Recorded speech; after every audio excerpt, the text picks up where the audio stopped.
கோலிவுட்டில் கொடி கட்டி பறந்துவிட்டு பாலிவுட் போய் பெரிய சறுக்கலுக்குள்ளான அசினுக்கு சொந்த வாழ்க்கையில் எந்த ஏமாற்றமும் இல்லை. மைக்ரோமேக்ஸ் நிறுவனத்தின் நிறுவனரில் ஒருவரான ராகுல் சர்மாவை காதல் திருமணம் செய்யவுள்ளார். தற்போது திருமண வேலைகளில் பிஸியாக இருக்கின்றார் அசின். தனக்கு நெருக்கமான நண்பர்கள், தயாரிப்பாளர்கள், இயக்குநர்கள் என பார்த்து பார்த்து திருமண அழைப்பு கொடுத்து வருகின்றாராம்.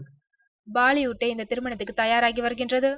ஜனவரி 19 மற்றும் 20 தேதிகளில் அசின் ராகுல் திருமணம் மிகவும் சிம்பிளாக மும்பையில் நடைபெற ஏற்பாடுகள் நடைபெற்று வருகின்றன. இந்து மற்றும் கிறிஸ்தவ முறைகளில் நடைபெற இருக்கும் இந்த திருமணத்தில் குடும்ப நண்பர்கள் மட்டும் கலந்து கொள்கின்றனர். திரையுலக நண்பர்களுக்காக 23ஆம் தேதி வரவேற்பு விழா ஏற்பாடு செய்யப்பட்டுள்ளது. திருமணம் சிம்பிளாக இருந்தாலும் வரவேற்பு நிகழ்ச்சி பிரம்மாண்டமாக ஏற்பாடு செய்யப்பட்டுள்ளது. ஏகப்பட்ட பாலிவுட் நடிகர் நடிகைகள் வரப்போவதால் எப்படி பார்த்தாலும் நிகழ்ச்சி பிரம்மாண்டமாகத்தான் அமைய போகின்றது. இன்னும் கோலிவுட்டில் பலருக்கும் அழைப்பு வரவில்லையா? அழைப்பாரா அசின் என்பது குறித்தும் ஐடியா இல்லையா? சிம்ரன் பாணியில் திருமணம் நடத்துவாரோ என்ற கேள்வி எழுந்துள்ளது.